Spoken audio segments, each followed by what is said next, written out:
નમસ્કાર, આપ જોઈ રહ્યા છો નિર્ભય ન્યૂઝ અને હું છું આપની સાથે રીધિ. આજની જે સ્થાનિક સ્વરાજની ચૂંટણી હતી અને આજે જે હાઈ પ્રોફાઇલ બેઠક કહી શકાય, કુતિયાણામાં આજે શું થયું, કોનો વિજય થવાનો છે, કેવો આશા છે, ત્યાંના લોકો રાખી રહ્યા છે, તે બધી જ વાત કરીશું. અને મારી સાથે અત્યારે કુતિયાણાથી હિરલબા જાડેજા જોડાયેલા છે.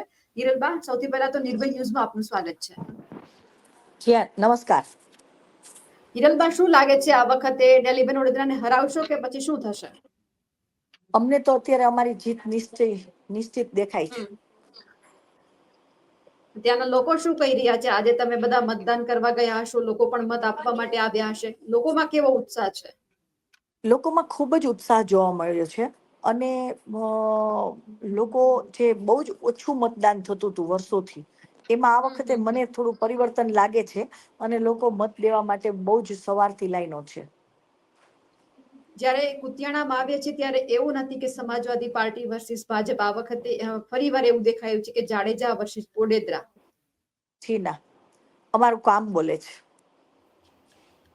તો પછી છેલ્લા 27 કે 30 વર્ષથી કેમ ડેલીબેનનું એક હતું શાસન છે? એનું કારણ એટલા માટે છે કે 90 થી 95 અપક્ષ તરીકે સંતોકબેન ધારાસભ્ય હતા. 95 થી મારા હસબન્ડ ધારાસભ્ય હતા. ત્યાર પછી વચ્ચેનો 15 વર્ષનો ગાળો બીજેપી નો હતો. અને ત્યાર પછી 2012માં કાંધલ જાડેજા એ બધાને રિક્વેસ્ટ કરી કે એક તક તમે મને આપો, અને આ વિસ્તારનો વિકાસ ન કરું તો મારી જવાબદારી. અને એ તક માટે અમારું જે પરિવારનું નામ હોય, લોકોએ પૂર્ણ વિશ્વાસ સાથે મત આપ્યા. લોકોએ ખોબે ખોબે મત આપ્યા કે કાંધલ જાડેજા, એટલે કે શર્મા મુંજા જાડેજાનો દીકરો છે, જાડેજા પરિવારનો દીકરો છે, એ બોલ્યું પાળશે.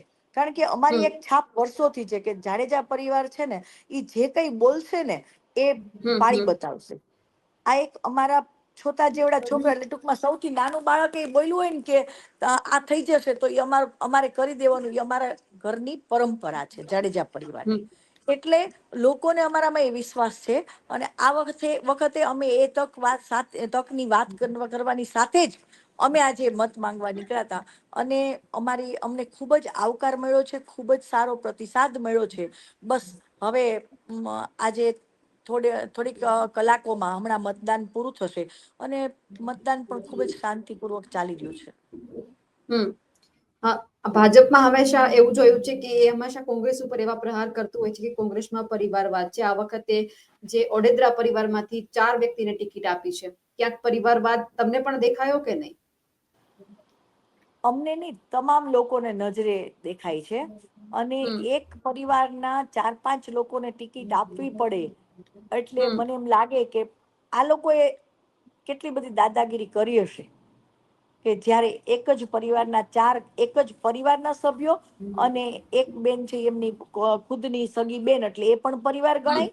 અને બાકીના 2-3 લોકો એના કઝિન ને એવી રીતે બધા થતા હોય, દૂરના સગા થતા હોય એવા. એટલે આમ તો 7-8 ટિકિટો ગણી શકાય, પણ સાચી 5 ટિકિટો તો આપણે ગણી જ શકીએ. હા, એટલે જયારે 2022ની વિધાનસભાની ચૂંટણી હતી કે ભાજપે થોડો ઘણો વિશ્વાસ રાખ્યો હશે કે ઢેલીબેન ઉપર, તેમને ટિકિટ આપી પણ હારી ગયા. ક્યાંક એવો ફરીવાર ભાજપને વિશ્વાસ છે કે નગરપાલિકામાં તો જીતી જશે, પણ હવે કે એવું લાગે છે કે લોકો એવું કહી રહ્યા છે કે અત્યાર સુધી વિકાસના કામ થયા જ નથી. બેન, ઘણા બધા હવે આજે તો કેવું છે, મતદાન છે, પણ ઘણા બધા ટીવી ન્યૂઝ વાળા, અનેક ન્યૂઝ ચેનલ વાળા, પ્રેસ મીડિયા, તમામ લોકો એ કુતિયામાં ફક્ત અમારા ઇન્ટરવ્યુ લેવાથી કામ નથી કર્યું, પણ કુતિયાણાના અનેક લોકોને પણ મળ્યા. પણ લોકો એટલા ક્યાંક ને ક્યાંક એ લોકોના ભયમાં છે કે મત આપતા વાત કરતા બીવે છે.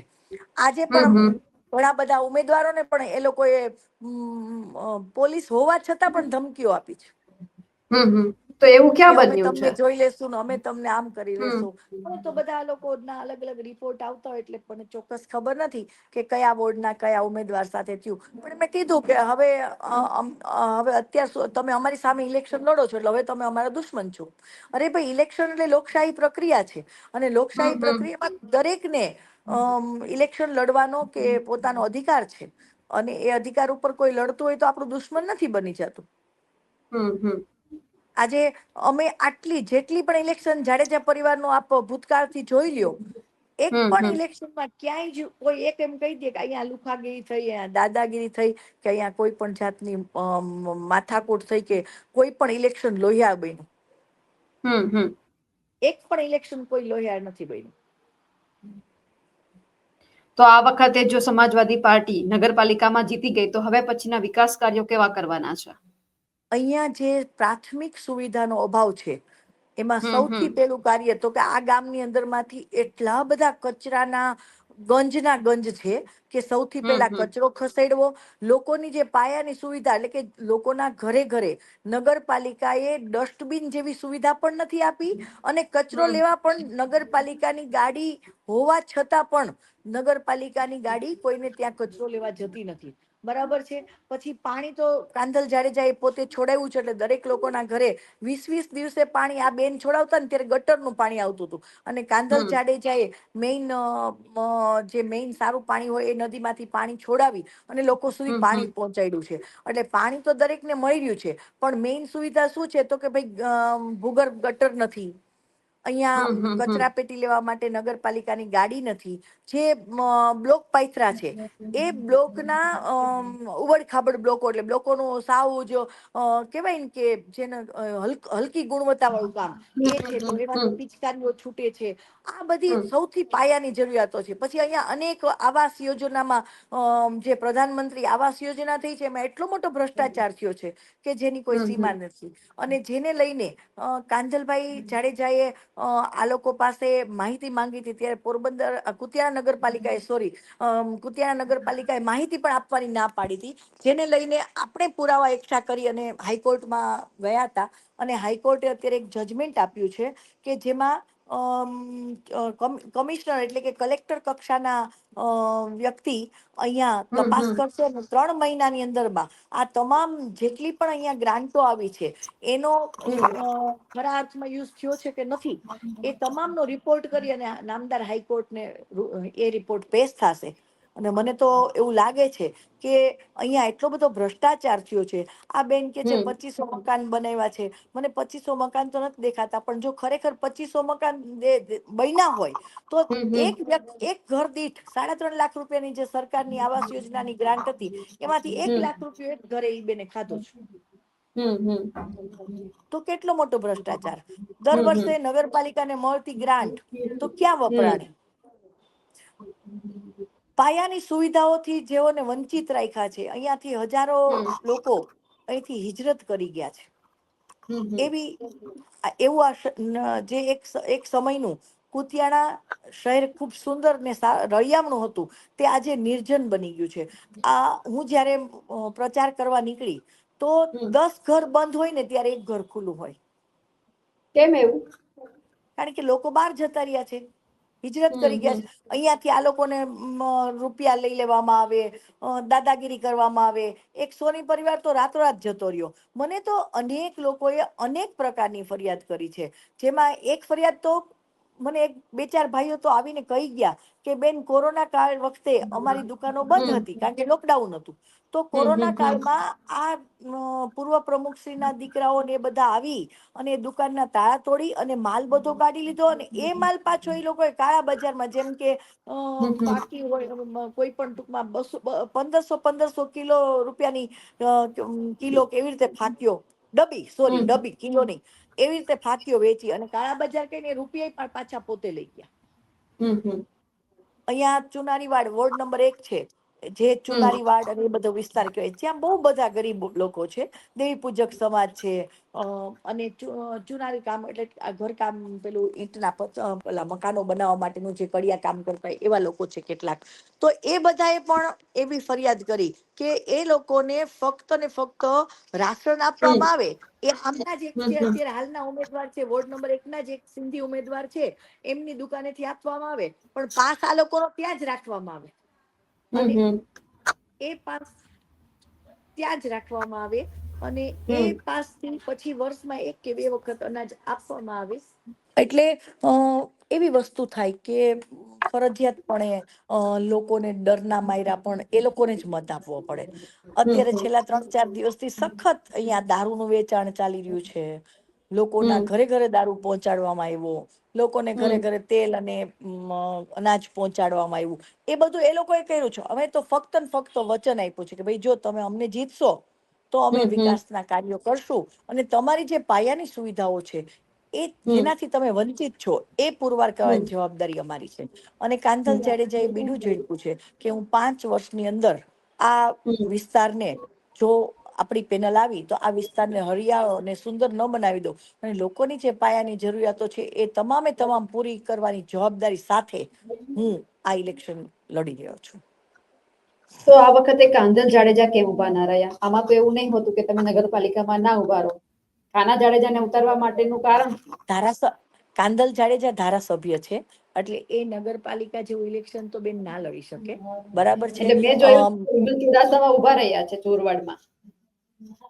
બેન હવે છે ને સાચી વાત ઈ છે કે હવે લોકો ઘણા બધા જે પોતાના ઉમેદવારો કે જે કાયમ ને કાયમ એકના એક ચહેરાઓ જોઈ એની કામગીરી, નબળી કામગીરીઓ હોય એટલે હવે લોકો છે ને એના માટે પણ બીજે મત આપતા થયા છે. અને જે આપે ચોરવાડનો દાખલો આપ્યો મને તો ખ્યાલ નથી, પણ હું એટલું જ માનું છું કે એનો મતલબ એ છે કે ત્યાં તંત્ર સાવ ખાડે છે. અને અમારી પાસે તો કુતિયાણાની લોકોએ આવીને એમ કીધું હતું કે ભાઈ તમારા ઘરની કોઈ વ્યક્તિ આવે ને તો જ આ ઇલેક્શન લડી શકાય, નહીં તો આ લોકોની સામે દાદાગીરી લુખાગીરી સામે ટકી અને અમારું લોકોનું કામ નથી. અને એટલા માટે જ અમે કાંધલ જાડેજાથી નાના ભાઈ છે કાના જાડેજા એને આ વખતે ઇલેક્શનમાં ઉતાર્યો છે. એટલે આ વખતે તો લોકોને કેવો વિશ્વાસ છે કે જે છેલ્લા 30 વર્ષથી એક હતું ભાજપનું શાસન છે, કામ નથી થયા, એ આવનારા સમયમાં થશે.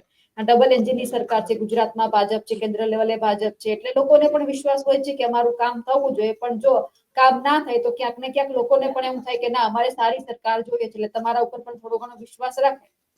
મેં એટલું જોયું છે કે આ વિસ્તારની અંદરમાં છે ને લોકો, આપ વિચાર કરો કે ભાજપનો પૂરેપૂરો વંટોળ 156 સીટ જ્યારે ભાજપ 2022માં જીત્યું ત્યારે ફક્ત ને ફક્ત એક અમારી આ કુતિયાણાની સીટ અમે લોકો જીત્યા છીએ.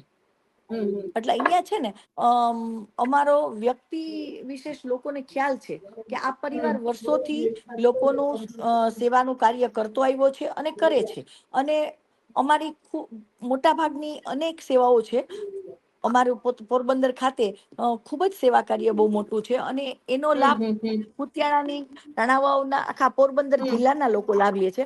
અમે એવો કોઈ વિચાર નથી કરતા કે અમારો વિસ્તાર રાણાવાવ કે કુતિયાણા હોય તો એટલા લોકોને જ લાભ આપવો. પોરબંદર જિલ્લો તો લાભ લે છે, પણ કદાચ કોઈ આખા ભારતમાંથી પણ કોઈ બેન દીકરી વૃદ્ધ વડીલ આવે તો એને રહેવા જમવાની તમામ વ્યવસ્થા અમારી પાસે છે.